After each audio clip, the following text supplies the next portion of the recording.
Maybe now.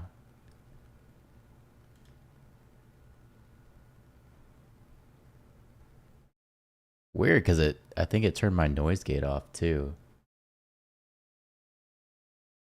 Let's see. No, I think it's still there. We good now? I think we're good. It was loud static and now nothing.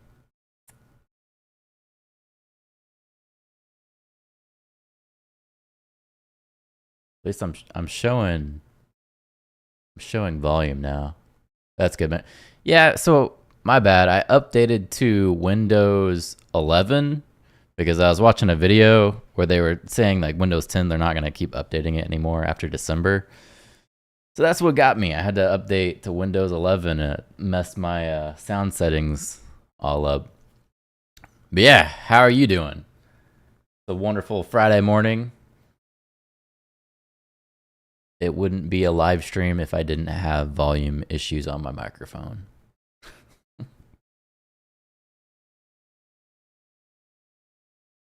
My comments are like 30 seconds behind. I wonder why the hell that is. From YouTube? Or you mean like the chat box? I can see, I have a YouTube box over here. You can see it.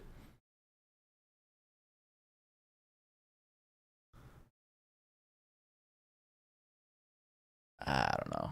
I have no idea.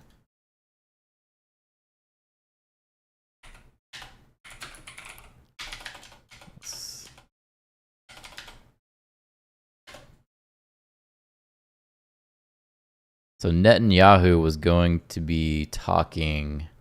I was kind of curious. They're supposed to be live streaming it. Where is it? They remove it. Trump signs executive orders related to faith announcement. That's going to be at 2 p.m. That I don't know what he's trying to sign there. Maybe the chat box. Is it instant on your end? Yeah, I can see it from YouTube.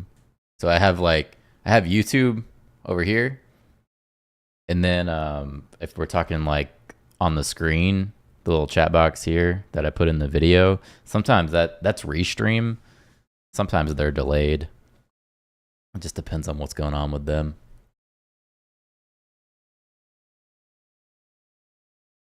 Minority Leader Jeff Jeffries holds news as Republicans focus on. No, that's not what I wanted. Maybe it was APS News, maybe, was doing it.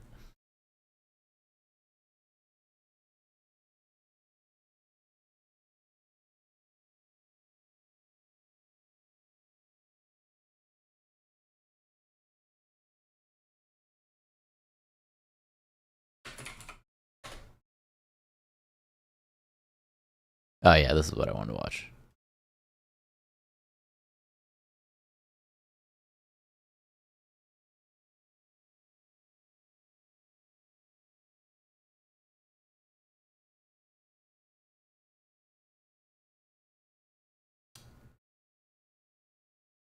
Hopefully.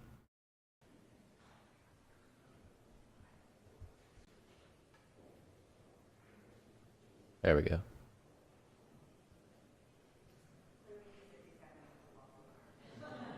I want their audio in there too.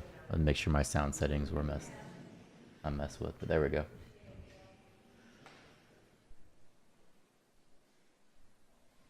So it's going to be Speaker Mike Johnson and Netanyahu are coming out. I don't know what they're going to talk about, but Trump did have a meeting with Netanyahu, so that's kind of interesting to see how quickly things are unfolding over there.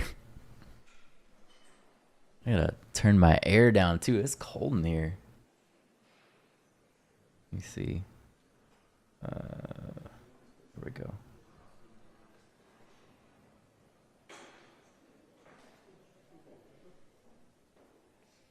Put it on like a 76 or something.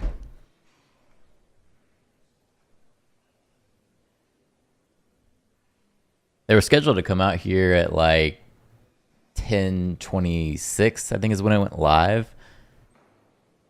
We're looking at 10:35. So, like everything with the White House, they're normally late. So, how it goes.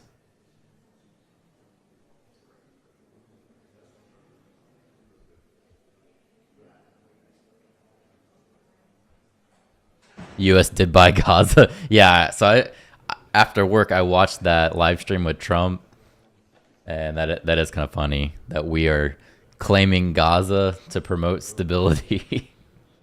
That's our plan. Like, come on.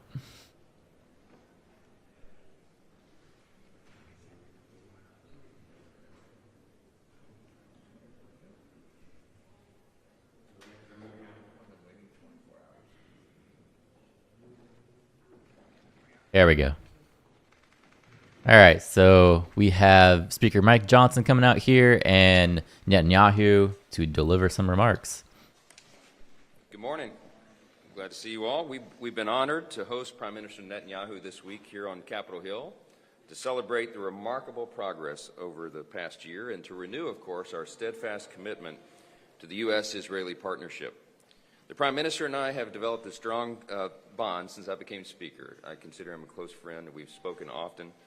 The first piece of legislation I passed after taking the gavel was a resolution of reaffirming the U.S.'s commitment to the security of Israel. And that was a very important gesture on our part. And of course, I was happy to pass the security assistance funding when Israel needed it the most. He and I speak regularly. We were honored to host my friend, the Prime Minister, in July for his historic fourth joint address to Congress, which tied for the record of all time. And that showed the world that Israel is not alone, and they won't be so long as we are governing here. Today we discussed the special partnership that we have between these two countries, and I thank Prime Minister Netanyahu for his unrelenting commitment to making the region and the world a Netanyahu speaks English more eloquently than most Americans. He really does. He really does. Safer place amid really extraordinary challenges. What Israel has done in the past 7 months really is a testament to what can be accomplished when we do not let the enemy set the rules. As Prime Minister Netanyahu said Tuesday at the White House, when our enemies see daylight between Israel and the United States, they will exploit it. And we all know that is true. And that's why strong, decisive leadership is so crucial in this time. President Trump and Prime Minister Netanyahu both understand that peace is secured through strength, not appeasement, and not by turning our backs on our allies.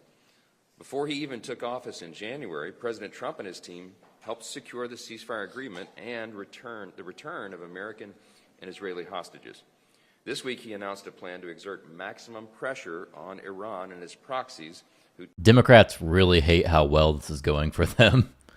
I watch, or I read on Reddit, just how fuming they are about the whole Doge thing. Completely don't even talk about all of the mismanagement of money. It's just that somehow their privacy is being leaked, which maybe to a point, sure. But they're not talking about how all this money was funneled to the Democrats. Terrorize the Israeli people and the world. This is what decisive leadership looks like. And with President Trump back in the White House and Republican control of Congress, America will not turn its back on our national security priorities. After months of half-assed research, I still have no idea why Israel is so important. It's just a strategic location for the U.S. to have military authority, basically, and then especially in that region. It's just the location, I think. Not to mention we've always had a strong tie to Israel. Our support for Israel remains ironclad. We are truly grateful to Prime Minister Netanyahu for joining us today, and I'll turn it over to him for a few remarks. Mr. Speaker and Mike, thank you. I have developed, as you say, a very warm personal bond with you.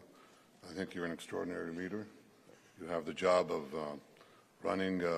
passing historic legislation in zero time. So we exchange a few tips on how to do that because we both know what coalitions are. But I have to say that I'm impressed with your leadership, with your initiative, and for me, most of all, your friendship to the State of Israel, the Jewish people, the Jewish state. The American-Israeli alliance has never been stronger. I'm now completing a week which began with an extraordinary meeting with President Trump. This guy is always buttering them up, and it seems like Trump and the speaker are falling for it. Something tells me he's trying to get a one-sided deal. He's trying to get a more favorable deal, but I guess we'll have to see how it unfolds. Under his leadership, the critical decisions that show his commitment and the American people's commitment to Israel have come to the fore instantly. First, he renewed immediately the supply of weapons that had been stopped, which we need as we're fighting for our future, for our existence, and for the broader Middle East in a seven-front war. He immediately released those weapons. He issued yesterday these sanctions on this scandalous and corrupt organization, the ICC, that threatens the right of all democracies to defend themselves by themselves. And he's done so many things in the interim, just in 2 weeks. But I was... Mind you, this is the guy that is behind the exploding pagers and cell phones. Deeply moved by the reception that we got, the substantive things that we discussed, making sure that Iran never gets a nuclear weapon, and also making sure that Hamas is destroyed. We're not going to have a future for Gaza or for a future for peace in our part of the world if Hamas remains there. We agreed on many things, but I think it sets the tone for this great strengthening of the American-Israeli alliance. It's not only an alliance between governments, it's an alliance between peoples. This is the house of the people. And you, Mr. Speaker, represent the American people that overwhelmingly support the state of Israel. You know, I was driving through Washington. I look outside. There are people on the sidewalks. They see... He knows he has to butter up Trump, but he just bullied Biden. It was weird, man. Like, he didn't even want to have a conversation with Biden. Like, they tried for so long. Every White House press briefing that we watched, they were saying that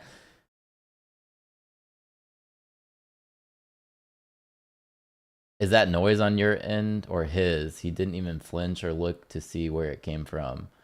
Oh, no, that was in that room. Yeah, somebody closed the door. But, yeah, Biden never even got a meeting, it seemed like. They had casual conversations trying to negotiate a deal, but you could just tell it wasn't happening. They were holding out for the new administration to come in. You know, the limousines pass, and they all go like this. They all go like this. They all support. And I think, Mr. Speaker, that's the spirit that animates you and so many of your colleagues here. And I want to thank you again. And I want to say, you're invited to Israel this year in Jerusalem. I know you're busy, but find space to do that. I can't wait. You'll be welcome on a red carpet. Thank you so much. Thank you. Thank you. Take some questions, you cowards.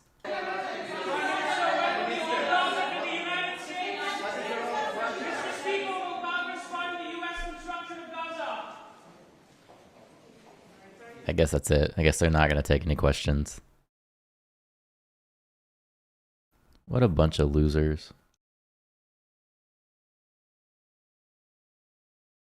Anywho.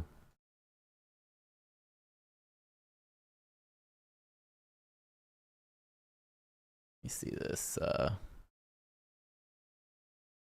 I heard there was a lot of controversy about this White House press briefing, so I'm going to watch it. I guess she fumbles on... So they came out to get each other off. Yeah, pretty much. That's what happened. They came out and they're like, "Oh, you're a great guy. You too. All right. Shake hands. That's it." Ooh, okay. No information there though.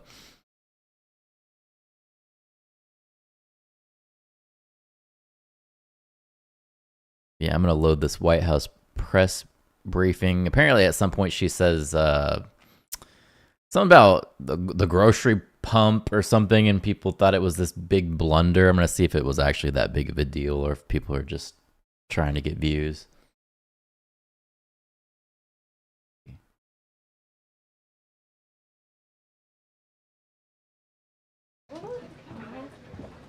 Good afternoon, everybody. White House press brief. Good to see you all. President Trump is in charge, and America is back. this week further demonstrated that the Trump effect is real.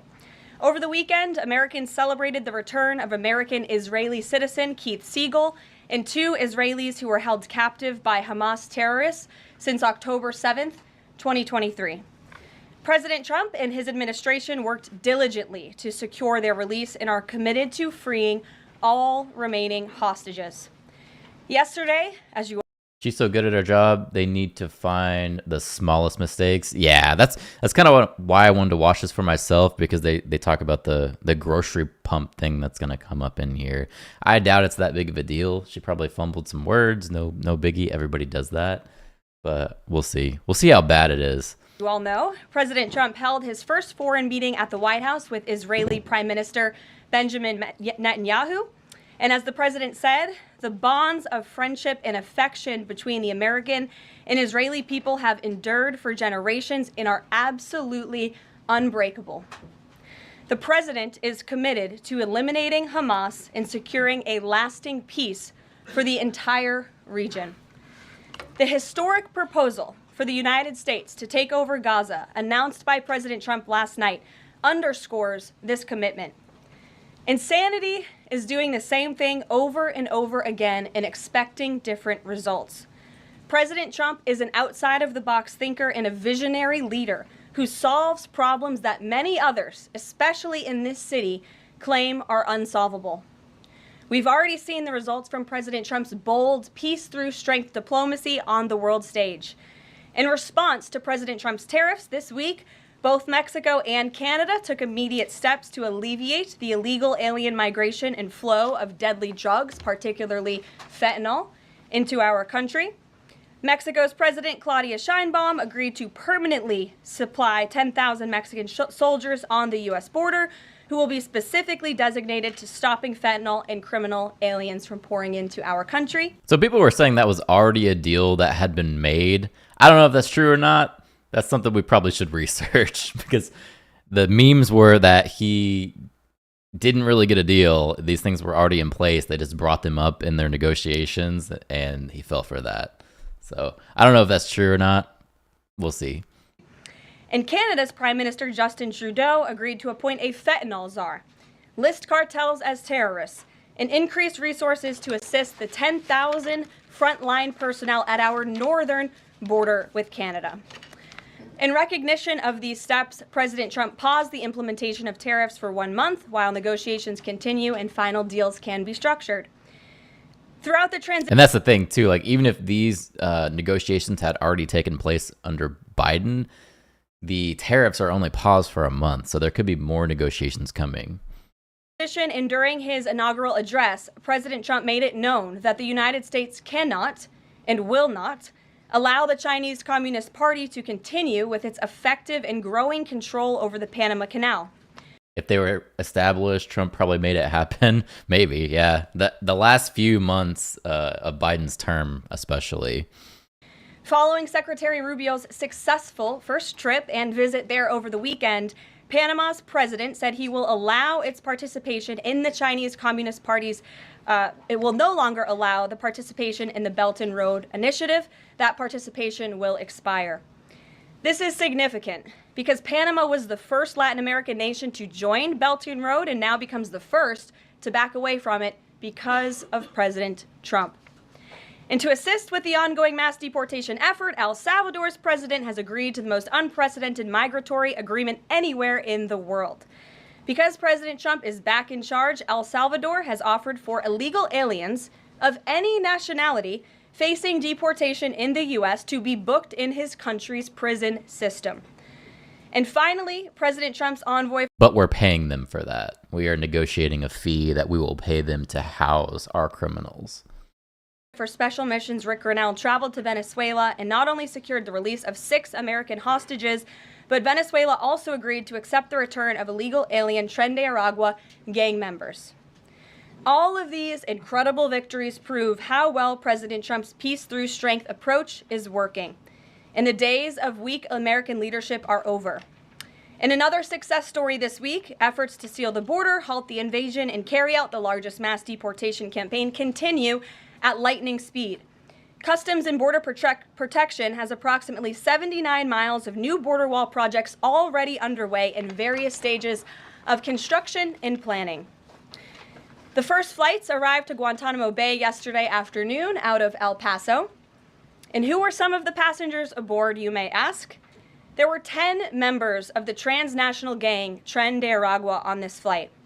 And overall, our heroic ICE agents continue to prioritize the removal of violent, criminal, illegal aliens in communities across the country.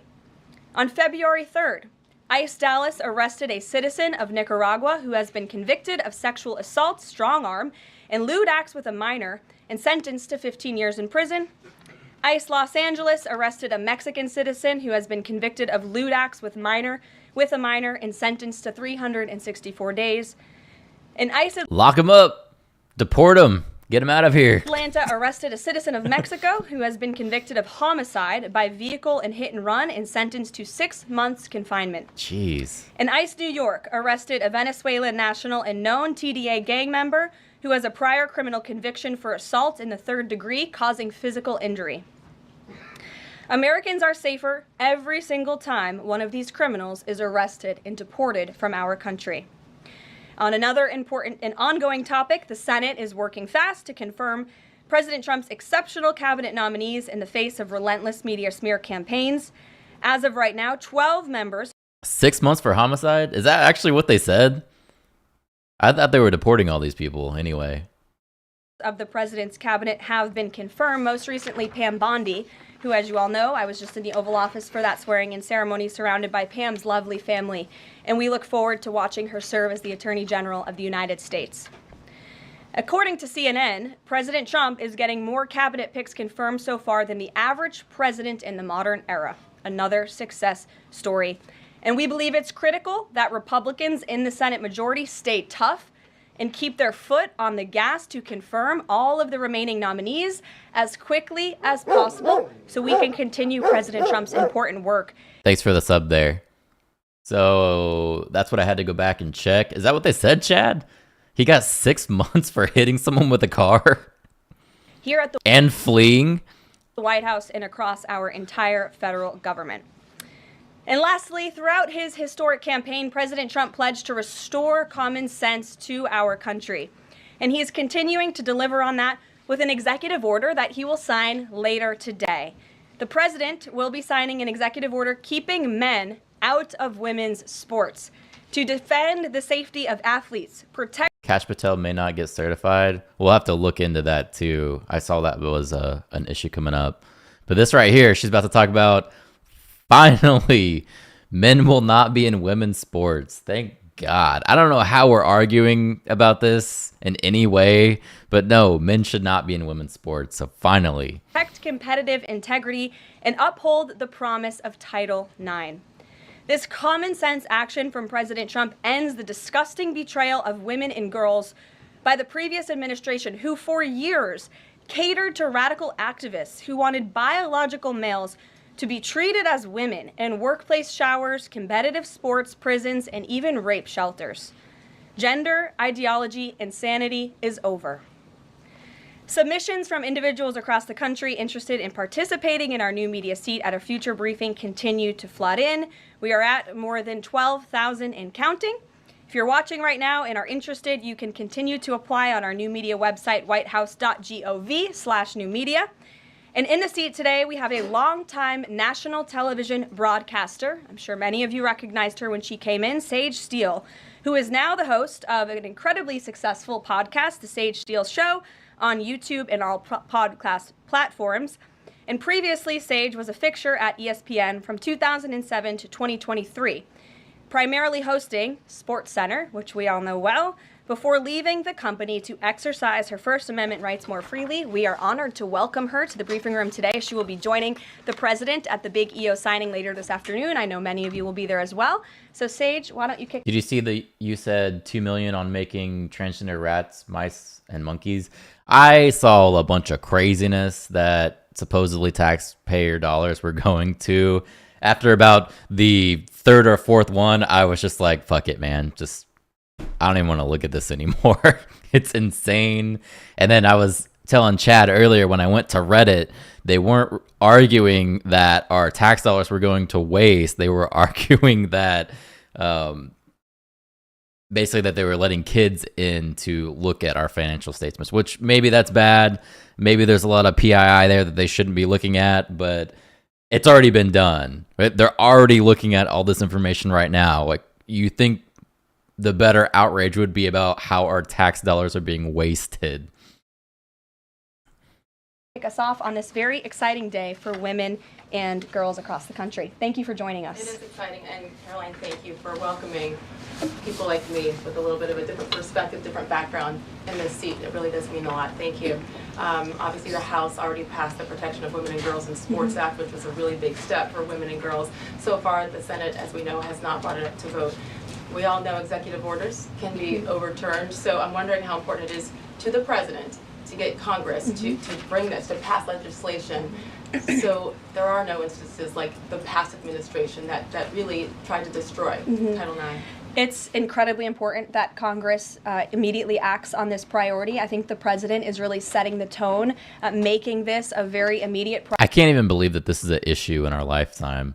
Priority for this administration, just as he promised to do on the campaign trail. And I'd like to get into the executive order a little bit, because it is the news of the day here at the White House, and talk about what this executive action will actually do. So the executive order that the president will be signing later this afternoon, as I said, upholds the promise of Title IX. Sage Steele sounds like an adult movie star name. Yeah, pretty much. I mean, it's probably her media name, I would think. But I do think it's cool that they're inviting smaller media into the press briefing room to actually ask questions. I think that's cool. It also will require the DOJ to abide by the nationwide previous administration's illegal Title IX rewrite that would have dissolved single-sex spaces and opportunities. It also requires immediate action, including enforcement actions against schools and athletic associations comprised of schools that deny women single-sex sports in single-sex locker rooms. The executive order also calls for the convening of private sporting bodies in the White House. We want them to come to this campus so the president can hear in person the stories of female athletes who have suffered lifelong injuries, who have been silenced and forced to shower with men and compete with men on athletic fields across the country. Many of those women will be... You should apply for it. I highly doubt they would let me go there and ask questions. It'd be cool. I'd be down. It's also probably a lot of money to go out there and travel and get the hotel and everything. At the White House today. I encourage all of you in the media to actually talk to them, to hear their stories. And I would also just add one more thing. This is a wildly popular position with the American people. In fact, there was a new poll recently that showed the overwhelming majority of Democrats also support keeping biological men out of women's sports. And so I know the president is very excited about the bill signing that will take place at 3 o'clock this afternoon. You will hear from him more on that later, and we look forward to seeing you there, Sage. So thank you very, very much. Garrett, great to see you here today. Thank you. On Here we Gaza, go. the president has spent basically his entire public career criticizing foreign entanglements, nation building, sending American troops to fight abroad, particularly in the Middle East. This plan seems like it could ultimately involve all of those things. Can you explain this reversal and how building and owning Gaza squares with America First foreign policy? I would reject the premise of your question that this forces the United States to be entangled in conflicts abroad. The president has not committed to putting boots on the ground in Gaza. He has also said that the United States is not going to pay for the rebuilding of Gaza. His administration is going to work with our partners in the region to reconstruct this region. And let me just take a step back here, because this is an out-of-the-box idea. That's who President Trump is. That's why the American people elected him. And his goal is lasting peace in the Middle East for all people in the region. And as I said in my opening remarks, we've had the same people pushing the same solutions to this problem for decades. And it's been made very clear to the president that the United States needs to be involved in this rebuilding effort to ensure stability in the region for all people. But that does not mean boots on the ground in Gaza. It does not mean American taxpayers will be funding this effort. It means Donald Trump, who is the best deal maker on the planet, is going to strike a deal with our partners in the region. Because he did not rule out American troops in Gaza last night. Are you doing that now? I am saying that the president has not committed to that just yet. He has not made that commitment, and you know that. And on the foreign partners, the Jordanians, the Egyptians, the Saudis have already panned this plan. What foreign partners, if any, have expressed any interest in being part of it? Well, the president has said he's been socialing this idea for quite some time. He's been thinking about this. He said in his remarks last night, this was not a decision or an announcement that If you don't support this idea, more tariffs. He takes lightly, and the president has already spoken to the president al-Sisi. In fact, that was his first foreign leader call. He's meeting with the King of Jordan, King Abdullah, next week. He spoke with the King of Bahrain. He spoke with the Crown Prince of Saudi Arabia, and he has made it very clear, he's been very vocal, that he expects our partners in the region, particularly Egypt and Jordan, to accept Palestinian refugees temporarily so that we can rebuild their home. I'd like to show you some images of Gaza that were taken. Fox News aired this. I mean, that is, as they put it, in an apocalyptic scene in Gaza. This is an uninhabitable place for human beings. Do you really think that families can live their dream in a region that looks like this, with no running water, no electricity? And the special envoy to the president, Steve Witkoff. I really appreciate the way she answers the reporters' gotcha questions. Yeah, she's doing really well. We'll see what happens when she slips up with the grocery pump thing, but I'm sure that they just tried to find anything they could to nitpick at her. Recently traveled to Gaza, as you all know, and he came back with images that he showed the president of the dire situation here. And the president made this decision with a humanitarian heart for all people in the region. Peter. Thank you, Caroline. Are any officials here There's our boy. preparing to fight Democratic lawmakers in the streets? Absolutely not. So And thanks for the question. Some elected Democrats are so steamed about Doge. Congresswoman LaMonica McIver says we are at war. Ilhan Omar says we might actually see somebody get killed. And Chris Van Hollen says we have to fight this in the Congress. We have to fight this in the streets. So what now? And may I just point out, if you heard that type of violent, enticing rhetoric from our side of the aisle, from Republican leaders on Capitol Hill, I think there would be a lot more outrage in this room today. It's unacceptable, the comments that have been made by these Democrat leaders, and frankly, they don't even know what they're talking about. Because President Trump was elected with a mandate from the American people to make this government more efficient. He campaigned across this country with Elon Musk, vowing that Elon was going to head up the Department of Government Efficiency, and the two of them with a... Gosh, she's so right. She's killing it, man. And they're mad, the Democrats being they're only mad because the money that they're funneling from taxpayers into their pockets is drying up. This is huge corruption that they're finding. I enjoy Ducey. I want to see him moderate a presidential debate. That would be epic. It blows my mind that anybody would be on the side of stealing taxpayer dollars and trying to nitpick and find little things that they did wrong to take away from what's actually happening. The great team around them, we're going to look at the receipts of this federal government and ensure it's accountable to American taxpayers. That's all that is happening here. And for Democrat officials to incite violence and encourage Americans to take to the streets is incredibly alarming, and they should be held accountable for that rhetoric. It sounds like something that they're most concerned about is Doge engineers with access to Treasury systems. Can you clarify? Do the Doge engineers have read-only access in these systems, so they are not allowed to write new code? No. They are not. Okay. No. And then one more thing. NBC is reporting that some of the illegal immigrants that we've seen rounded up and arrested are not being deported. They're being released with ankle or wrist monitoring devices, or they have to check in on the phone. So is the administration arresting more people than you have room for? I have seen the reports, and I'm glad you brought it up because we want to address it. There have been a total of 461 illegal aliens. This is of this morning when I got this information from DHS that have been released from custody of the more than 8,000 that have been arrested since President Trump was inaugurated. It's less than 6%.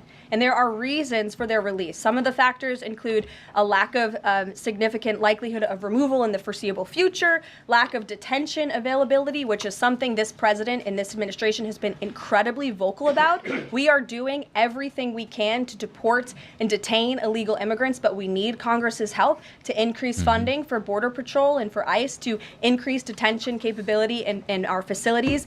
And then other serious medical conditions have also been the reasons for some of the release of these individuals. But none of them have final deportation orders. Many of them are probably contesting their immigration status. I'd refer you to DHS for more details, but I did get that information because I knew it'd be a question, so thank you. Sure. Yes. The president and you here again today have made clear, given the devastation, you think Palestinians have no choice but to leave Gaza and go elsewhere. But Palestinians say this is their home. They don't want to go. The president last night said he's willing to use the military if necessary. Is the U.S. prepared to remove Palestinians from Gaza by force? The president is prepared to rebuild Gaza for Palestinians and all people in the region, peace-loving people who want real economic development and opportunity in the region.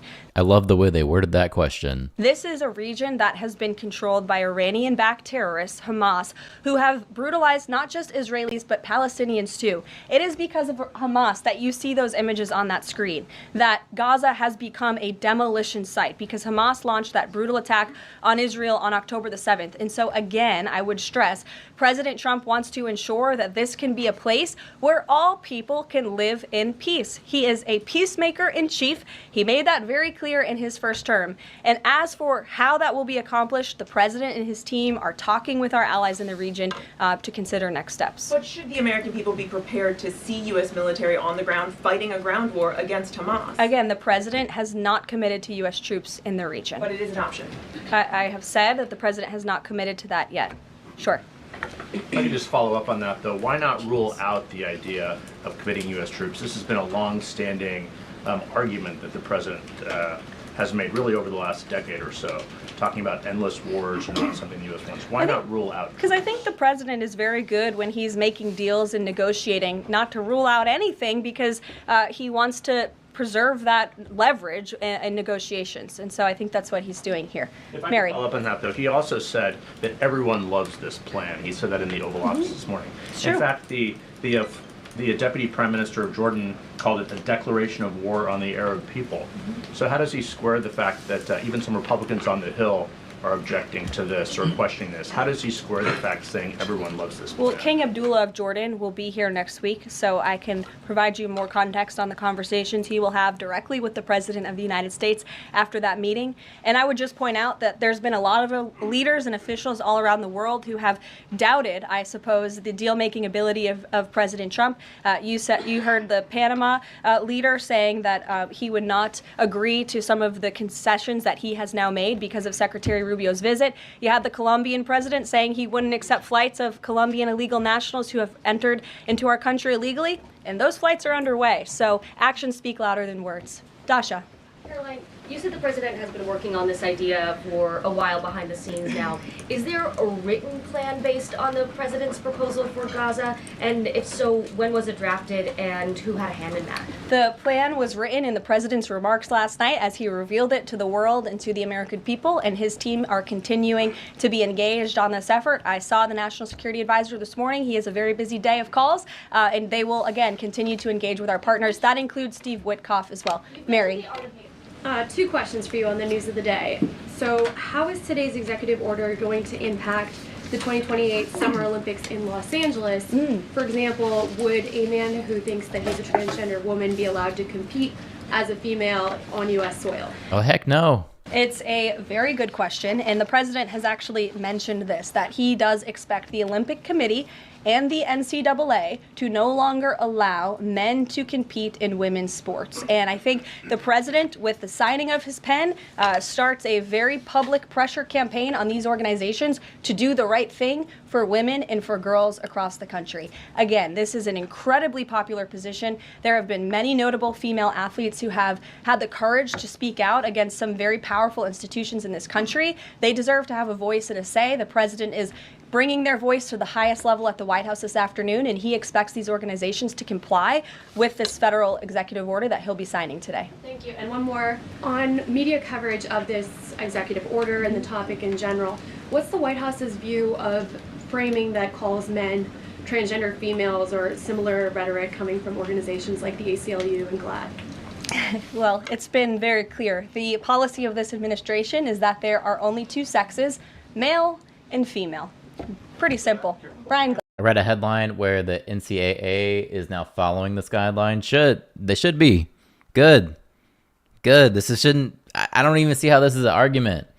How is this even a thing? Like, what clown world have we developed into? Like, it's not really that controversial. Men should not be playing against women. They just shouldn't. Glenn. Yes. USAID has gotten a lot of attention in the last couple of days with some of these bizarre things that we've been, taxpayers have been funding. Mm-hmm. Now it looks like there are a couple media outlets that have been dragged into this conversation as far as USAID funding as well. Does the president have any comment on that? So upon coming out here to the briefing room, I was made aware of the funding from USAID to media outlets, including Politico, who I know has a seat in this room. And I can confirm that the more than $8 million taxpayer dollars that have gone to essentially subsidizing subscriptions to Politico on the American taxpayers' dime will no longer be happening. The DOJ team is working on canceling those payments now. Again, this is a whole of government effort to ensure that we are going line by line when it comes to the federal government's books. And this president and his team are making decisions across the board on, do these receipts serve the interests of the American people? And that's what the American people wanted. They know that there's corruption within our government. They know that there's spending that shouldn't be happening. And that's what's happening. This is what we wanted. This is what people voted for. Is this a good use of the American taxpayers' money? If it is not, that funding will no longer be sent abroad, and American taxpayers will see significant savings because of that effort. Thank you. I'd like to give some love to the back row. I've heard that unfortunately they haven't been called on in years past. So Reagan, why don't you go ahead? Thanks, Caroline. The WHC announced that comedian Amber Ruffin, who has called the president a toddler with his pants pulled down, will be the entertainment for this year's Correspondents' Dinner. Does the White House have a reaction to this choice, and will the president be attending the dinner this year?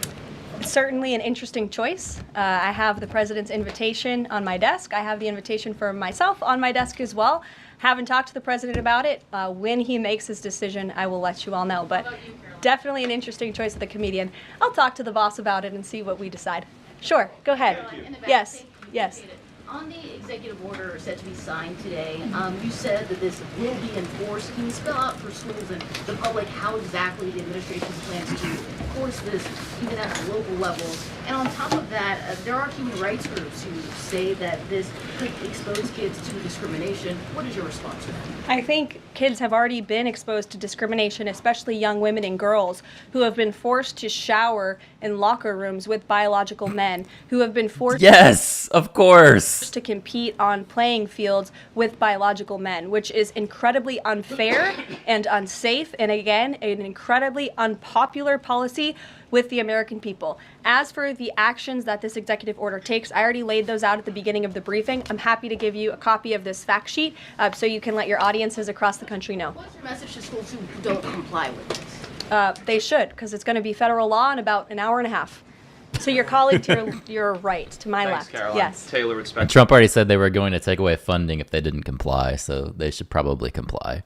news. You talked a bit about DOJ. Elon Musk is currently a, quote, special government employee who also owns companies that have billions of dollars in federal contracts. You said earlier this week that he has abided by all applicable federal laws, but what steps is the Trump administration taking?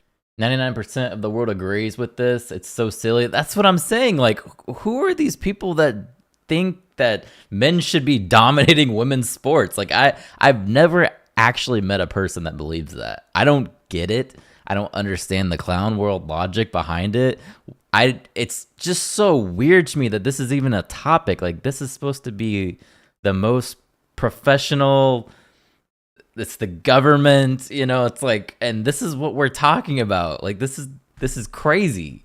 It's crazy talk, and it's a waste of time to think that a few people think that this should be possible. Like, why? There's bigger issues than this. We should just be, just doing what Trump's doing. Executive order, y'all are stupid. This is not happening, and move on to things that are actually important. Like, I don't know, the taxpayers' money being siphoned into extreme craziness, or supporting the Democrat Party because that's how they make their money, is taking tax dollars. To address that conflict of interest. The president was already asked and answered this question this week, and he said if Elon Musk comes across a conflict of interest with the contracts and the funding that Doge is overseeing, then Elon will excuse himself from those contracts. And he has, again, abided by all applicable laws. In the back left, go ahead. Trade advisor Peter Navarro, when asked about the External Revenue Service today, said, quote, "We're going to collect a lot of tariff revenues, and we're going to get tax cuts out of it." Is it the official position of the White House that tariffs will lower taxes for Americans? The president has always been clear that he believes tariffs are a tax on foreign nations, and he's committed to cutting taxes for the American people here at home. He also believes tariffs are a great revenue raiser for this country, and that's exactly why he has committed to the creation of the External Revenue Service, which I think is a phenomenal idea. We'll just go down the whole row. Go ahead.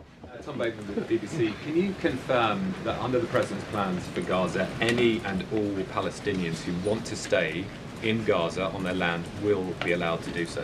I can confirm that the president is committed to rebuilding Gaza and to temporarily relocating those who are there, because as I've showed you repeatedly, it is a demolition site. There is no running water. There is no electricity. The president wants these individuals to live in peace. He is committed to doing that with this very bold new plan, and we will continue to keep you apprised of updates as we receive them. Ed Lawrence, go ahead. Yes, go ahead, Ed. I appreciate it. Thank you. So now that the President Trump's policies are starting to take shape, how long will it take to cycle through and get some of the actual prices that Americans are paying to come down? That's a good question. Prices at the store and at the grocery pump? Across the board, sure. Well, the president is doing everything he can, obviously, to reduce the cost of living crisis in this country as quickly as possible. That's why he signed a... That was it? That was the whole media blunder? Like, she quickly said grocery pump, and they made it into this big thing? That's it? Didn't Israel attack Gaza as well? Yes, of course. But there was articles and videos about this big blunder of being a grocery pump from what she said, and that was it. She just, she messed her word up a little bit, and then everybody knew what she was talking about. That's it? Paul, where have you been, man? I've not seen you at all. Litany of executive orders across the board. In the first couple of weeks here, he declared a national energy emergency. He committed to cutting 10 regulations for every new one on the book. As you know, working for a Fox Business-related outlet, deregulation and energy independence are huge drivers of reducing inflation in this country. And I think Americans can be assured by the results President Trump had in his first term, when, again, inflation was 1.4% when he left office. I can't believe they made that grocery pump thing into such a big deal, and it was 2 seconds. 2 seconds. Months, or is it a year, and will Americans have the patience to wait for it? I don't have a timeline, but the president is doing everything that he possibly can to reduce cost of living for Americans at home. Phil Wegman. Thank you. Is it worth risking the life of a single U.S. Marine to turn the Gaza Strip into the Riviera of the Middle East? Phil, I'm not. What kind of question is that? That's a stupid question. Not sure why you're asking me that question, because I've already said the president has not committed to sending Marines or any boots on the ground in Gaza. We'll bring it to the front row. Ed O'Keefe. Good to see you again here in the front row, Caroline. Two that things. Was stupid. On today's announcement, Title IX, if he scales back the education department or moves to shut it down entirely, what entity will enforce Title IX? As of now, this will be enforced through education, through Title IX. If the abolishment of the Department of Education continues, which, as the president said yesterday, it's something his team is looking at and considering. It's something he talked a lot about on the campaign trail. They freaked out about it because she answers questions, not having it referred to someone else. I mean, yeah, they made it such a big deal. Like, that was 2 seconds. Like, I was at work. I didn't get to watch this. And I'm reading article after article about how she's failing and she can't do her job right because she talks about grocery pumps. It was like a 1 second blunder, and everybody knew what she was talking about. I don't understand how there's even articles about this. Then, of course, did they not see The Last President? Did they not see how everything was a different word when he talked? Come on. we will look at additional maneuvers to ensure that these very important policies can be implemented. Okay, so the education abolishment thing's still on the table. Title Yeah, the IX president talked about it yesterday in the Oval Office, and he has good reason to talk about it. I mean, look, our education system is failing students in this country. The nation's report card, I brought it up in my remarks last week, it shows that fourth graders are not reading at the level they should. I believe it was 40% of them are proficient in reading. As the mother of a child, I want an education system that helps my child read and write, teaches him math, nothing else in the classroom. And the president is wholeheartedly committed to we can make academia great again in this country. I walked away for a minute. Did she make a comment on the cost of sushi? What? Deanna, go ahead. Thanks, Caroline. Does the president, is he looking at offering anything to these Arab countries that take in Palestinians? Is he willing to give them anything in return? And secondly, when the president announced his taking over No, but we won't give them tariffs. How about that? Gaza policy yesterday, was Netanyahu aware of this, and what was his reaction when Trump presented that idea to him? I was I won't get ahead of the president's discussions or negotiations on your first question about what would be offered. I think the president's made it clear that he expects these nations in the region to step up and to accept Palestinian refugees who will be temporarily relocated for the rebuilding of Gaza. As for whether Prime Minister Netanyahu was aware before the president's remarks, he was indeed. I wasn't present for that reaction. But again, this is something the president has been socializing and thinking about for quite some time. Nick, good to see you. Oh, Jordan. Jordan, sorry. Thank you, Caroline. So Secretary Hegseth announced yesterday that Army recruiting levels Step up or tear up. have reached 12-year highs in December, 15-year highs in January. What is making young people want to serve the military under the Trump administration, and how does that contrast to Biden's failure consistently to meet recruiting average? Yeah. People join the military for benefits. I don't know what these people are talking about at any point, whether Biden or Trump. It doesn't really have a whole lot to do with it. It has to do with people wanting to afford education. They maybe want to look at the military as a job program. They go in, they get this cool skill, they get a clearance. A lot of this is just political BS, and none of it really matters. This idea that now that our military looks a lot stronger, maybe, yeah, maybe, yeah. But for the young guy trying to join the military, I don't think they're really looking at that. They're looking at, I need a career. I need something that's gonna. They're using it as a stepping stone. They're saying, okay, now I got my education. Now I got a clearance. Now I got skills that I learned in the military. I don't know what they're trying to do with these kind of press conference questions.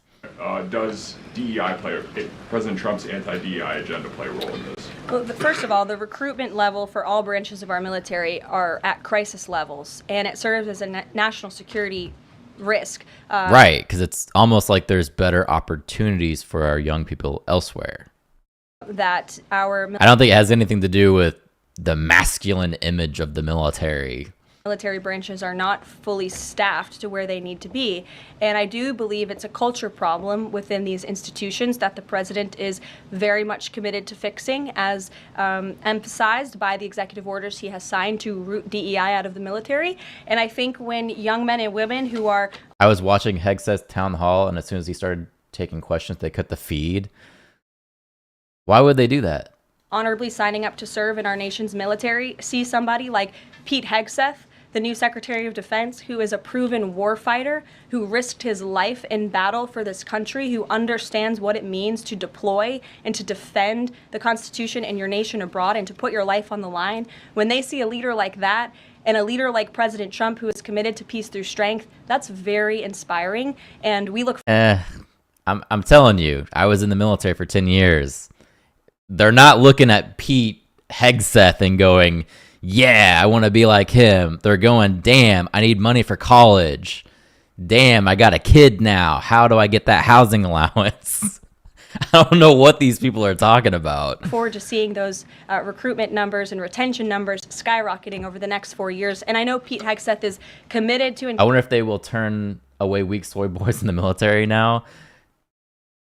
I mean, if they're already having a recruiting crisis, probably not. They're taking anybody they can get. That's how, I mean, as long as you can meet your ASVAB scores, you're in. As long as you're not broken.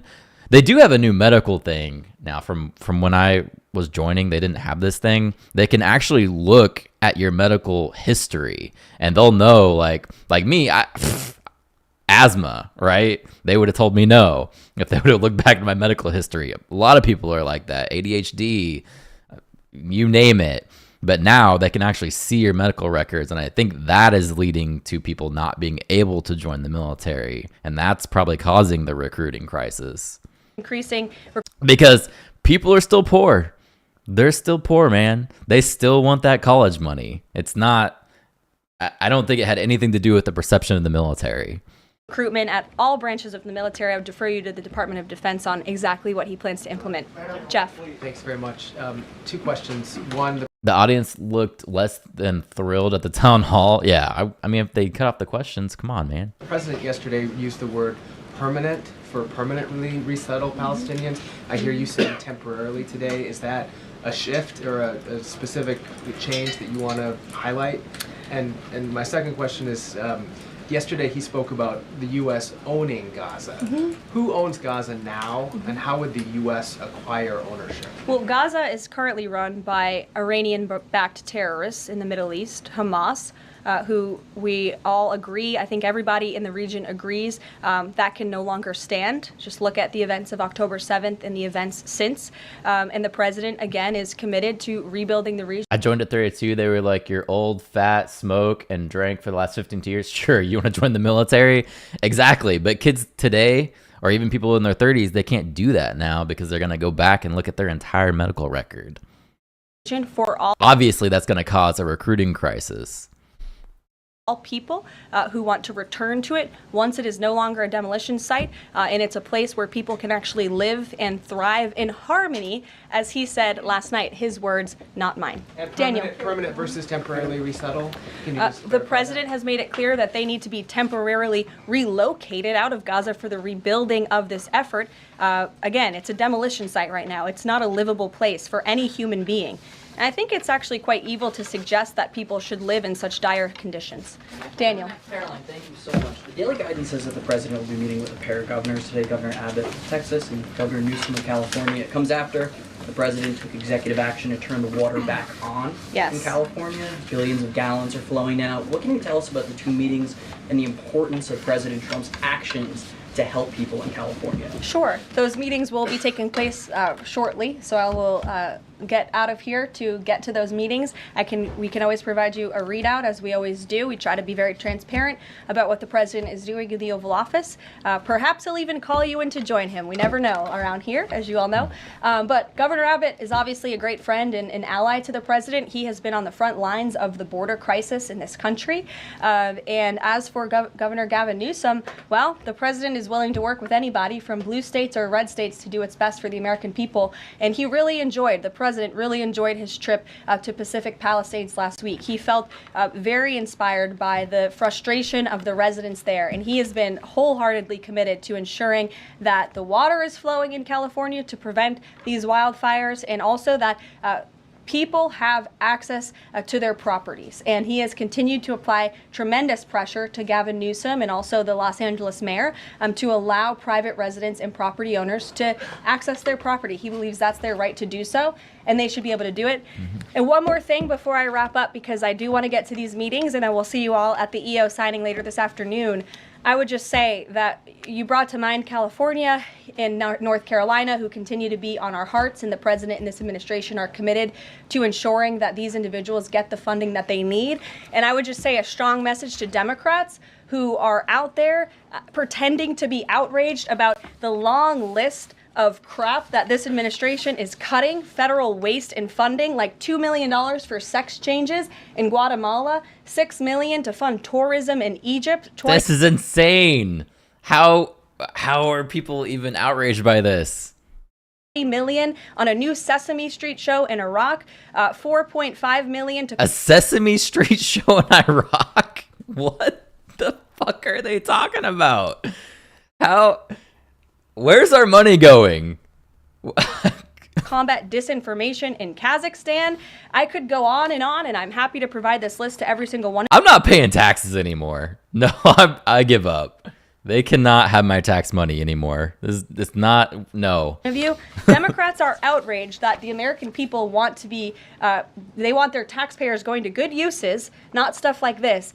But then they're very quiet about the fact that there are still North Carolinians and people in California who have lost everything. And in the last 4 years, this federal government did nothing to help them. This president will continue to put Americans first. And I think the successes of this week so far speak to that. And it's only Wednesday. So I'll see you guys later this week, and we'll see you this afternoon. Thank you very much.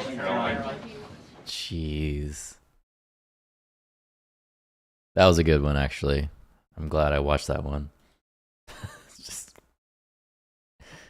Crazy clown world that we live in. Like, oh my god, it's like it's better than any sitcom. It really is. Like, Netflix won't even hold my attention span, but this absolutely will. Doesn't seem like they're gonna do another White House press briefing for today. Let's see what else is going on. I kind of want to watch this executive order signing. I don't know which one is that. Let's see what else is going on. No men and women's sports. Like, duh, come on. What is going on with this country?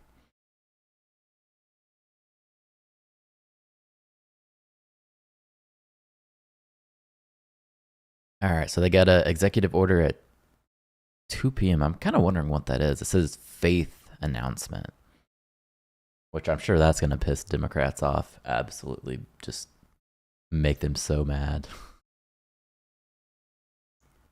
Minority Leader Jeffries holds news. Republicans focus on Trump budget. Okay.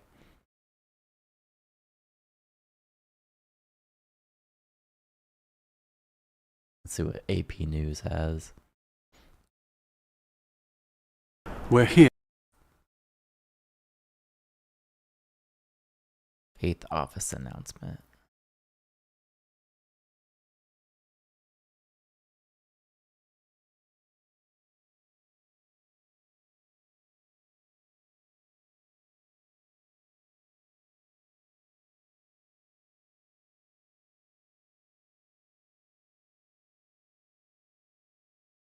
I saw a little bit of the Tulsi Gabbard Senate hearing too, and I thought that was crazy.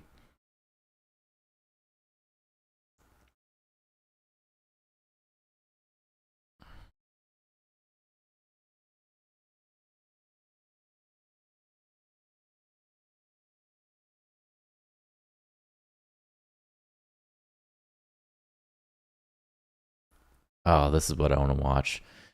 John Kennedy breaks down federal spending line by line. I want to hear what they actually had on there. That's going to be epic.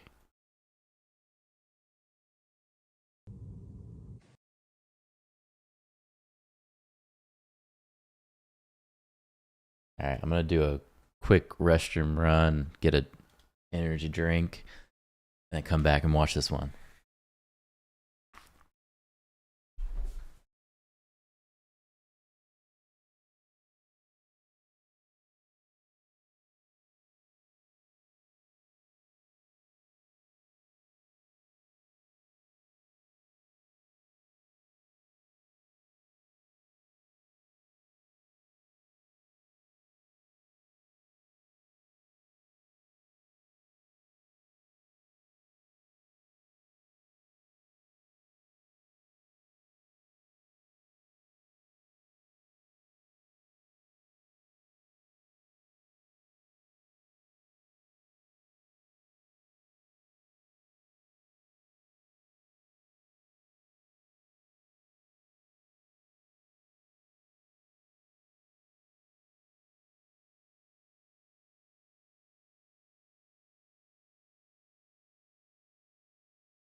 Unfortunately, I do not have Discord.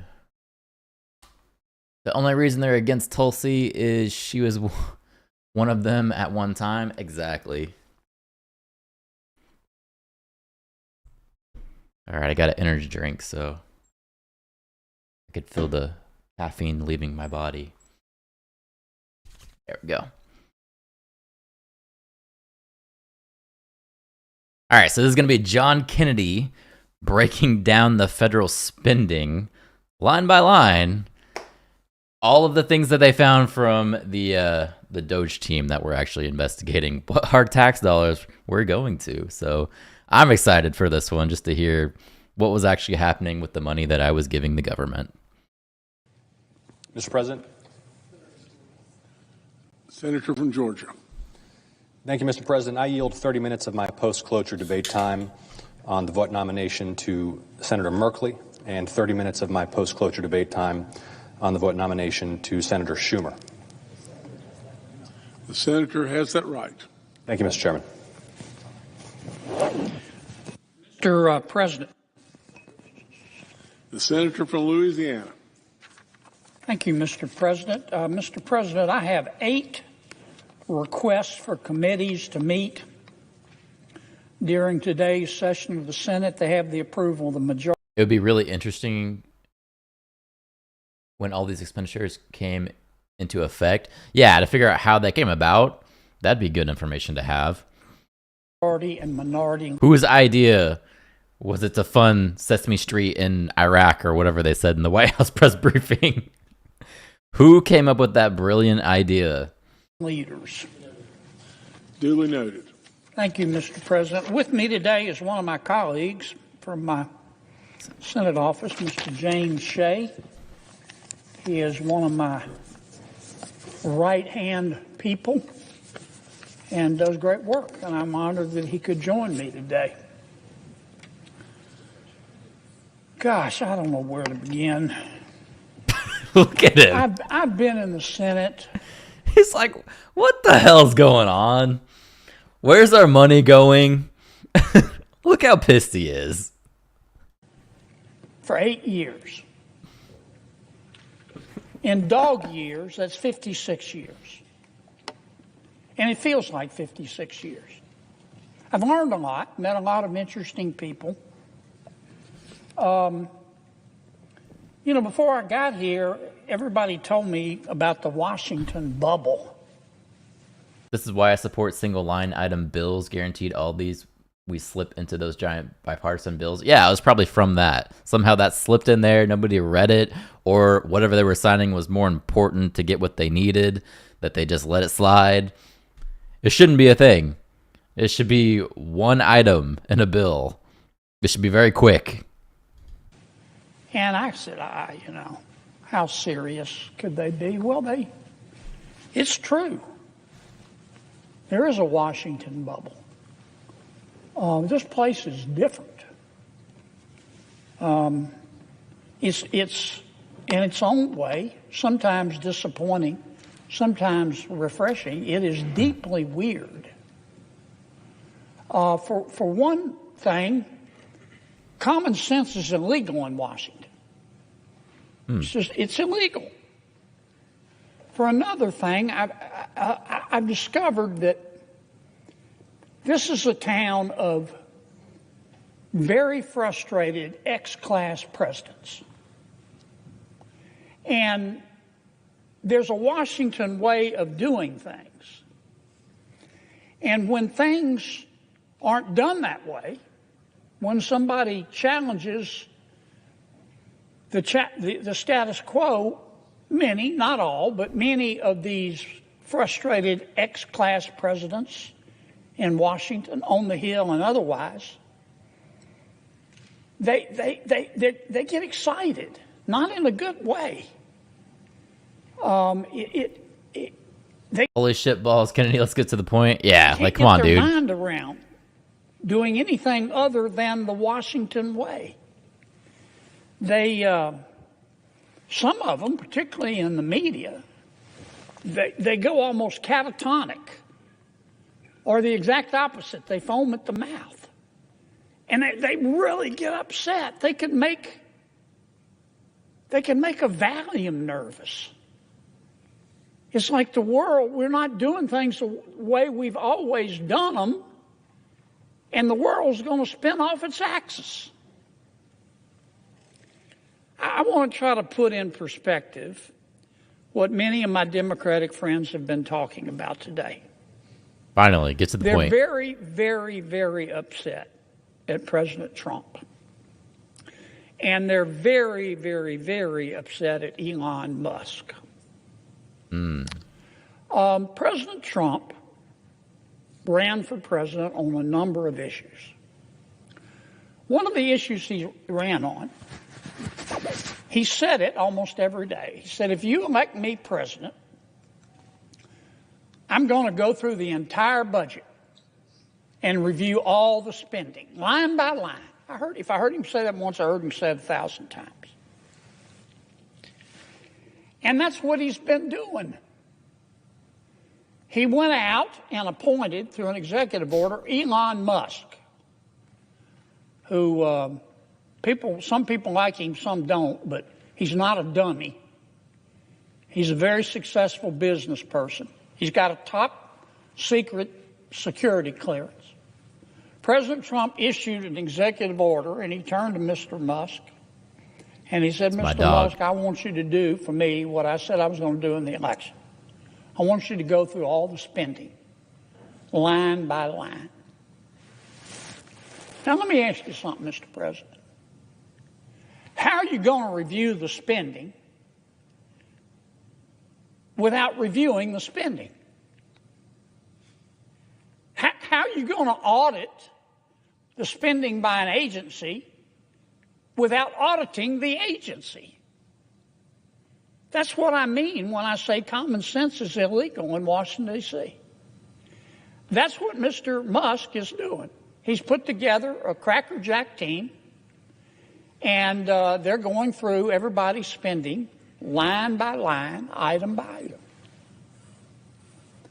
item.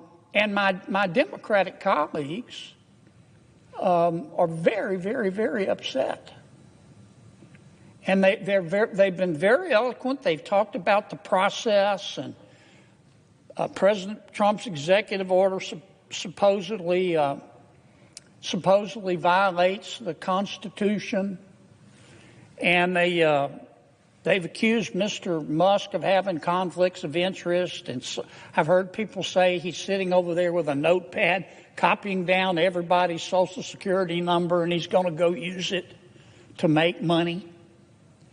I mean, people in this town, not just my Democratic colleagues, they're really upset. They've never said anybody question their spending.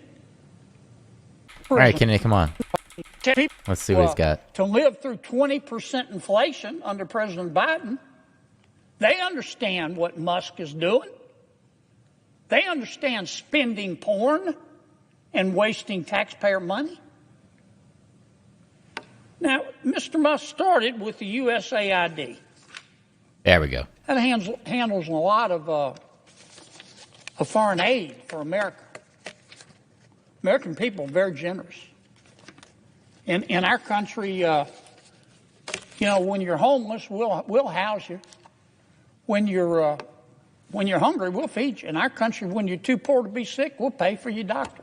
And we send a lot of money overseas to help our world's neighbors.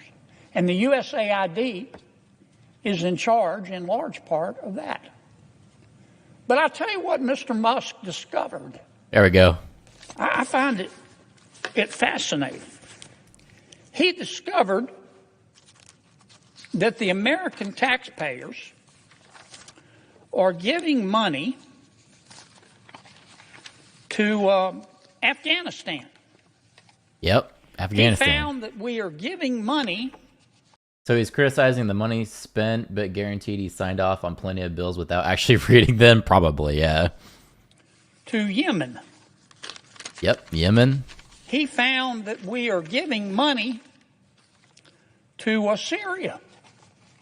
I didn't know that. Some of our foreign aid is going to Yemen, Afghanistan, Syria. Yep. He found that the USAID has 10,000 people. 10,000 people, employees. And every year they give away $40 billion. Mr. Musk also found, and I'm not saying that all of this money is wasteful. I'm not. Some of this money, I'm sure, does some good. That's why Secretary Rubio is going to revamp the department and separate the good from the bad. But this is the kind of stuff Mr. Musk found. He found that the USAID gave money to support electric vehicles in Vietnam. Our money, taxpayer money. He found that USAID gave money to a transgender clinic in India.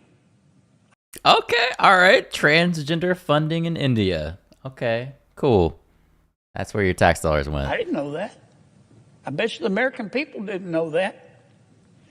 He found that the USAID gave $1.5 million to a Serbian LGBTQ group called Grupa Izladaji.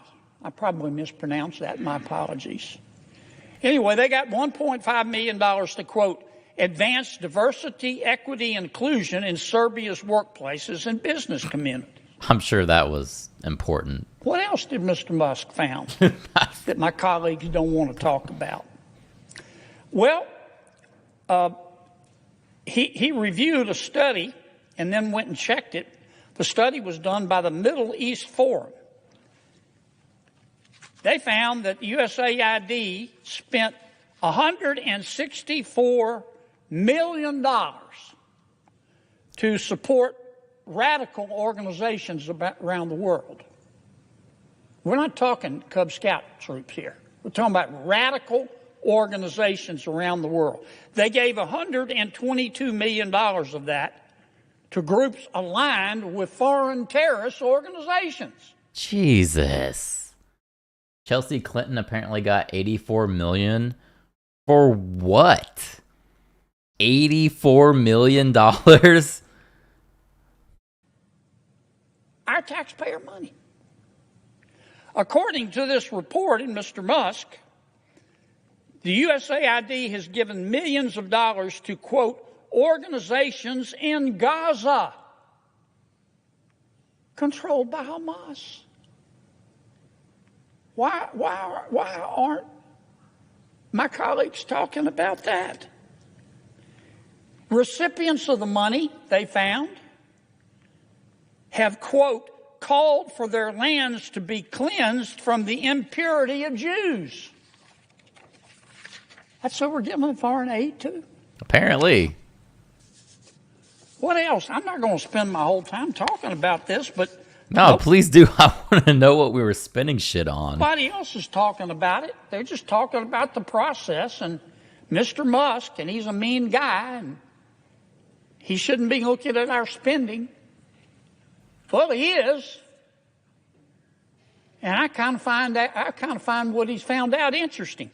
He found that we gave $2 million, USAID did, for sex changes in Guatemala. What? This is you. What? Like, I don't believe that the money was actually going to these things. Somehow, they were sending the money, and somebody was siphoning the money into something else. I don't think they were actually going to these causes. It was just a way for them to get rich. Had to have been, obviously. Just they got so cocky of just writing things down in our budget that they're just like, these taxpayers, they'll never find out. And then next thing you know, you get sex changes in Guatemala. That's the only like rational thing that I can think of that's actually going on here. He found that we gave $20 million to produce a new Sesame Street show in Iraq. Sesame Street He in Iraq. found that we gave Iraqi Street. $4.5 million of taxpayer money to combat disinformation in Kazakhstan. Most Americans don't even know what a Kazakhstan is. Let's be real. He found that we gave $10 million, USAID did, of me. You say it is a government term for money. I can't talk now. Money laundering. Yeah, it is. That's all this is. Money laundering. That's all this is. So, to an Al-Qaeda-linked terrorist group called the Nusra Front. Mr. Musk found we're funding terrorism. That we gave $7.9 million of taxpayer money to a project that would teach Sri Lankan journalists to avoid binary gendered language. The USAID took $8 million and gave it to a bunch of journalists in Sri Lanka to teach them how to avoid binary gendered language. I don't know what the hell binary gendered language is. I think I do. You think most taxpayers would support that? Why aren't we talking about that? The USAID gave $1.5 million to promote LGBT advocacy in Jamaica. They gave $1.5 million to rebuild the Cuban media ecosystem. They gave $1.5 million for, quote, art for inclusion of people with disabilities in Belarus. Another $3.9 million for LGBT causes in Macedonia. $8.3 million for equity. Of course we are. We have to spend money on terrorists to make sure we make money on war. Yeah, we have to keep the military going. And inclusion, education in Nepal. I could go all night.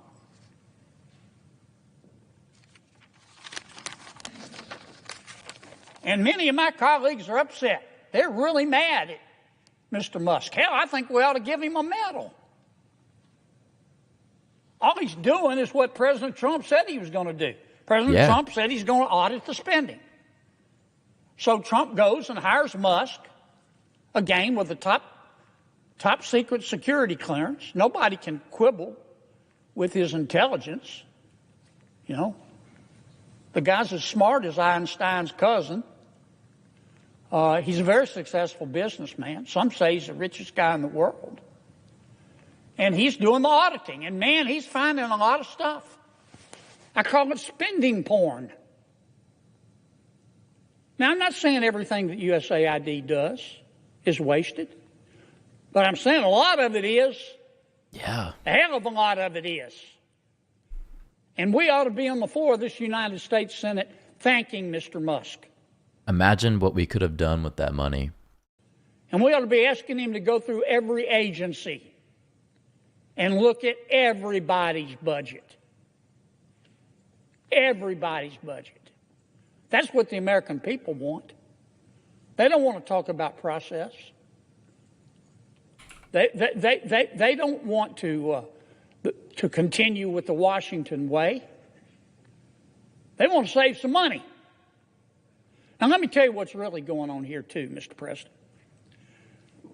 For 4 years under President Biden. That's pretty much what I wanted to see. I just want to know what we were spending the money on. I'm going to switch back and see who's live streaming now.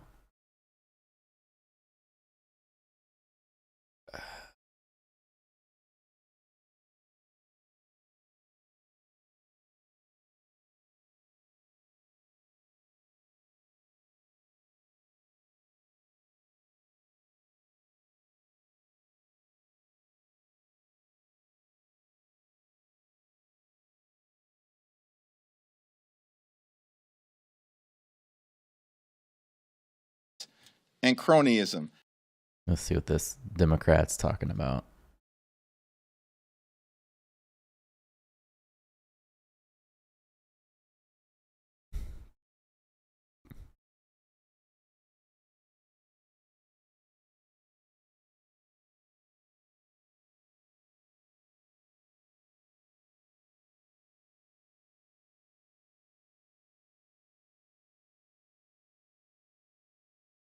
All right, let's see what Minority Leader Jeffries has to say for us today.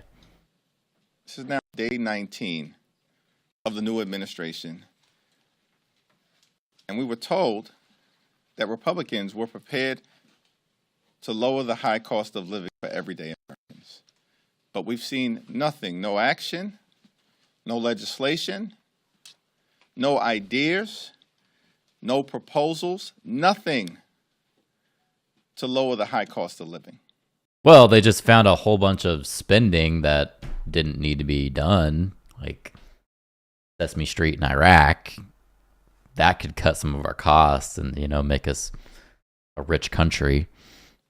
Despite all of the focus and promises that had been made around lowering costs last year by my Republican colleagues. House Democrats will work with anyone in this town to improve the quality of life of everyday Americans. That's our focus. We want to get stuff done. We want to make life better for the American people. We want to drive down the high cost of living because America is too expensive. Why hasn't Trump fixed the problem we've created the last 4 years in 2 weeks? Exactly. They just started looking at the budget, things we were spending on, finding all of this crazy ass spending that's going on. Let's start there. Let's see what our money is actually going to. Maybe we could cut out those expenditures. Maybe we could balance our budget to things that are actually important that will improve the American people's lives. Housing costs are too high.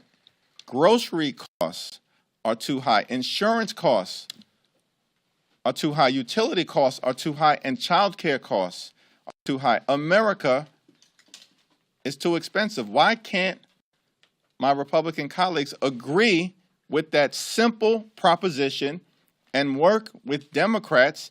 Who is this loser? I've never seen him before, but Republicans would agree with that, and they're working on it right now. To get something done. No ideas, no bills, no proposals, no executive orders. No, they're cutting spending, which is going to help. Well, he was ready with all the 2025 stuff on day one. I mean, maybe some of that's true. Maybe the 2025 stuff is true, but I'm just taking this guy at face value. He's saying it's been 2 weeks, and he's saying, why haven't Republicans done all this stuff? Well, they are starting to do that stuff. They're looking at what we're spending on, and they're going to cut the fat. That's Dave Ramsey style budgeting right there. That is, hey, you need to go on rice and beans. That's pretty much what he's doing to America right now. He's saying, maybe we shouldn't be funding Sesame Street in Iraq. Maybe that's where we could actually get some of this money back. It's just common sense. And mind you, it's the second week. Nothing from Republicans. What I'm sick of seeing is this is obviously him trying to promote his party, and that's what's getting disgusting. That's what the American people don't want to see. They don't want to see the bullshit. They want to see things actually being done. People actually solving problems and not just trying to stand at this podium and bitch. That's what they're doing. That's all they're doing. But chaos and cronyism. How is that lowering the high cost of living for everyday Americans? It's not. Well, when you live on less than you make, you become rich. It's a simple concept, really. It's day 19, and we're still waiting. Questions? And just like that, he takes questions. That's all he had to say. That he came out and he says, yes, My party's still the best, guys. Remember us, the Democrats, we're the best. Come on. Republicans oppose any bills that help the folks on the bottom, and having billionaires tell us we should suffer is rich. I'm with you that Republicans do the same thing. But when a Republican is doing something right now to cut our spending, and then this guy comes out and he says they're doing absolutely nothing right now, and it's been 2 weeks to solve the problem that was existing in the Biden administration that was their party, that's when things look silly. That's when they're making themselves look like a fool. Instead, if this guy would have came out and said, hey, yeah, actually the Republicans found a lot of things that we were spending money on that we don't actually need, we can use that. Maybe I can propose this idea that we funnel this money that we're going to save into this to help people. That would win people over. And then if they propose a bill and the Republicans come back and they deny the bill, then you could say, oh, these evil Republicans are stopping people on the bottom from not making any money. That's how that would work. But that's not what this guy is doing. He just comes out, he says Republicans bad. They're not doing anything when they are doing something. They're doing the Dave Ramsey style budget. That's what I don't like. And you can be a good Democrat. It's just, this is political BS. I don't know who this guy is, but just seeing this from the 5 minutes of him walking out, this is your example of political BS that does nothing. All he's trying to do is cause conflict that will not benefit anybody. It's just going to create more conflict on the other side, and they go back and forth and they don't do fucking anything. And then nothing gets done. Nothing. That's what this is. That's him. That's this guy right here. We expect sometime before the end of the weekend, maybe Monday, Republicans to release their tax cut and government spending cut plan here. Will Democrats just dismiss that out of hand? And can you elaborate what the concerns are if they start to nibble around the edges of entitlement programs? But by the same token here, the idea that there'll be tax cuts in there, that they would argue is something that would lower costs for people. We've been waiting for this so-called budget proposal for weeks. When is it coming? And what's the problem? When they find out what to cut, because y'all got a bunch of bullshit in your budget that didn't need to be there. So now we got to go line by line to see what we're spending on, because the system has gotten so corrupt. So it's going to take a little bit more than 2 weeks. Those cuts are to fund a new tax cuts for the 1%, not to help the people. Maybe, but that would be the argument. Once they find all the money and they don't spend it on the people, that's when you can attack them. What's the problem? We've been lectured for months by Republicans that they have a big mandate. Where is your bill? Where's your budget proposal? What we've seen from Republicans in terms of the budget is that they want to end Medicaid as we know it, are considering eliminating the mortgage interest deduction, and want to take away veterans benefits and nutritional assistance from children and families. Is that something that Democrats will support? No. We will also not support massive. Look at this guy. Look at him, really. He doesn't even believe what he's saying. If you're a good judge of character, look at him in the eyes. He doesn't believe what he's talking about. He's just trying to say the thing that promotes his party. I'm serious. Look him in the eyes right now. Tell me that you don't see a liar, someone who's trying to be somebody who's not who they actually are. Tax breaks for Republican billionaire donors. He doesn't even believe what he's talking about. And wealthy corporations, while doing nothing to lower the high cost of living for everyday Americans, and then sticking working class Americans with the bill. But it's all hypothetical because we've been waiting day after day, week after week, month after month for the Republican budget proposal. Where is it? What's the problem? You've lectured America that you have a big mandate. Where is it? Thank you, Mr. Leader. Earlier today, Speaker Mike Johnson said that Democrats have been unresponsive over the last couple of days with respect to government funding negotiations. Can you update us on where things stand? What's your response? Projection. I'm sorry, can you clarify that? Because he's alleging that Democrats are trying to set up... Like they're like clarify like something. This guy is the guy that had the book report and he didn't read the book, and he's up there and he's just kind of like,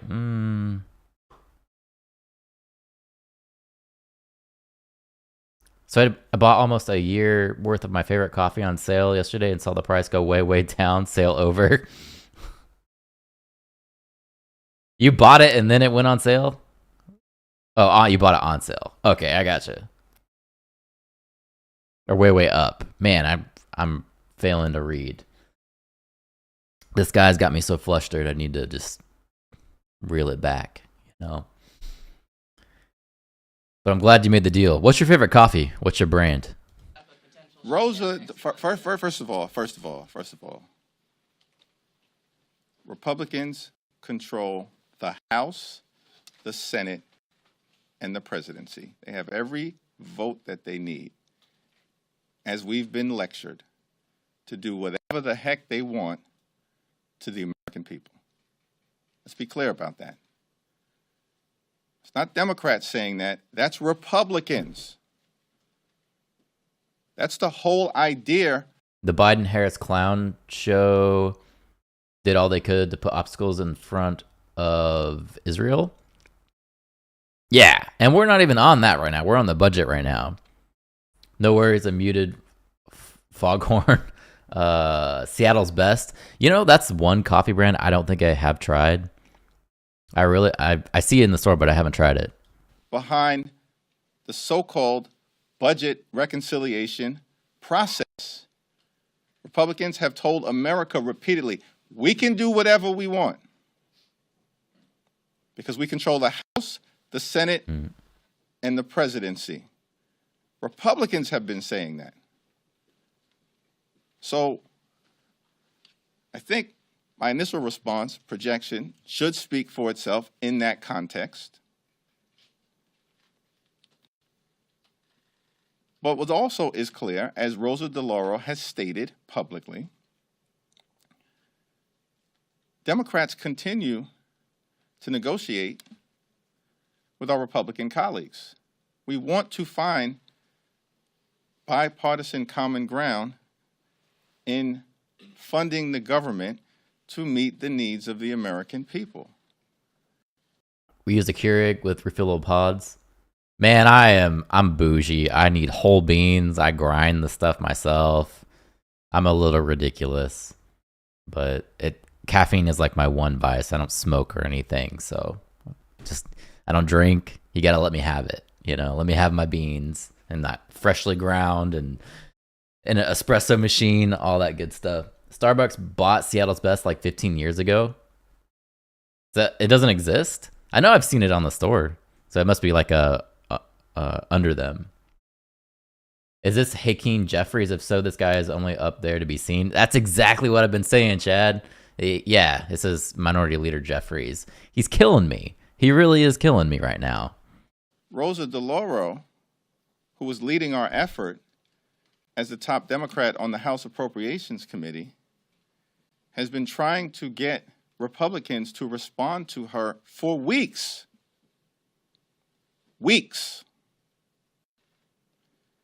In fact, she's had the opportunity to actually speak with Senate Democrats and Senate Republicans. It's projection. We want to find bipartisan. There's something calming about going through the process of grinding the beans and preparing it in a morning routine. It's like meditation almost. Common ground. We are working hard to reach a spending agreement that meets the needs of the American people in advance of March 14th.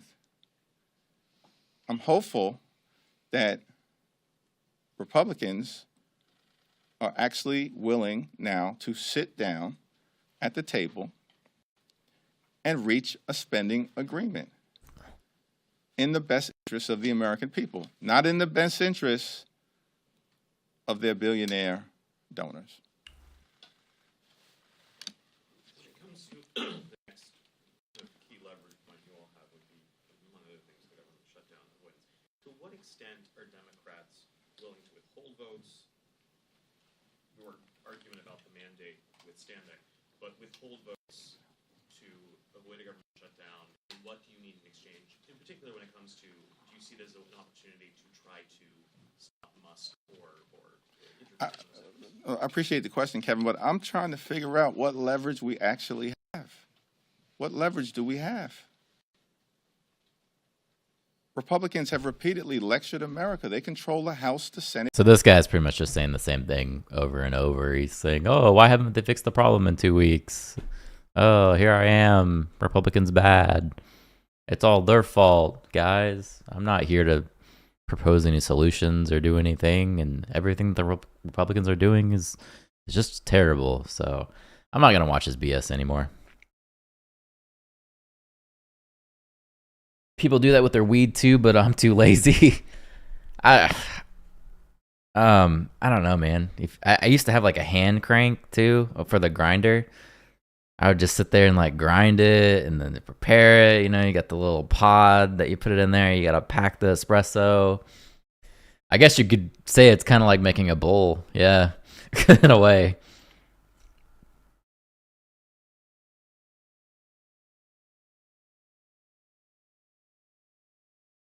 There isn't much Dims can do. Is he trying to do an Obama impression? He's not Obama. This guy is failing horribly.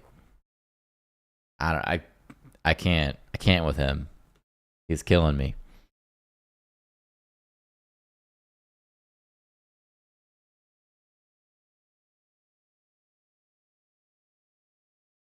Trump's gonna have a press conference with Japanese PM Shigeru. Wonder what they're negotiating now. But then he's doing an announcement later on the Faith Office. That seems sketchy to me. I don't know what Faith Office is supposed to be. It's something about defending Christian rights, but what does that mean? Because it sounds sketchy to me. He's really low key today. Oof.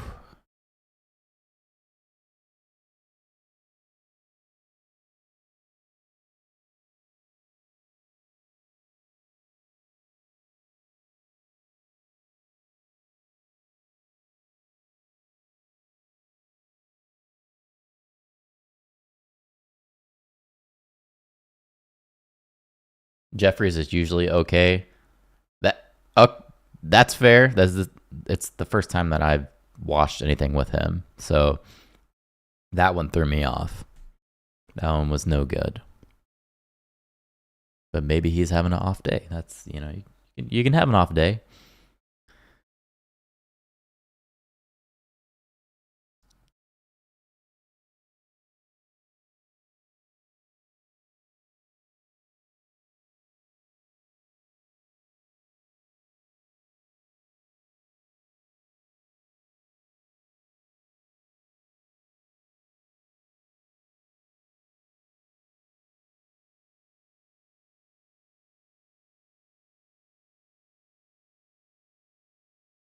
He looks depressed, honestly. He can be fire. He could be depressed.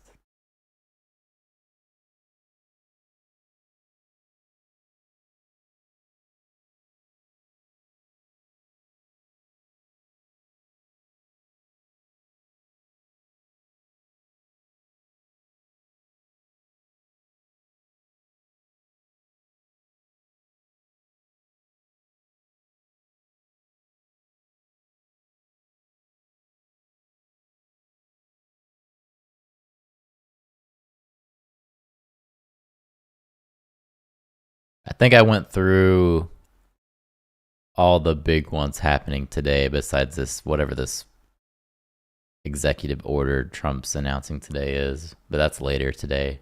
So I'm probably gonna hop off. Glad to see you again, Paul. It's been a minute, man. Do these Dems know that they have a hard hill to climb to get power back? They all look defeated right now. I mean, they are defeated right now. But they got their asses kicked. Trump is back in office. Trump is doing pretty good things so far. You know, you could argue some of the smaller issues, but do you have regular stream times? I've been trying to do it on Fridays. If I don't have anything going on, I do it Saturday and Sunday. But Fridays, for sure, I'm trying to at least do like once a week. And Fridays, they'll sometimes have the White House press briefing. I guess they didn't have it today.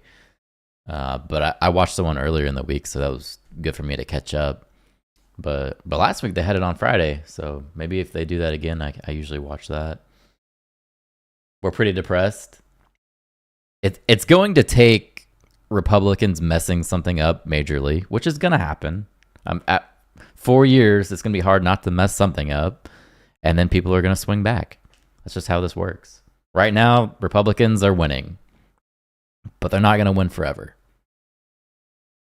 They're definitely not going to win. It's balance, you know?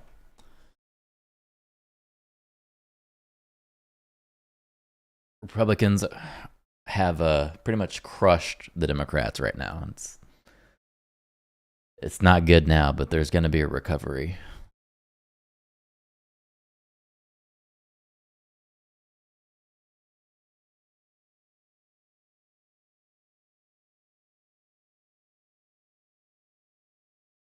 But all right, I'll see y'all.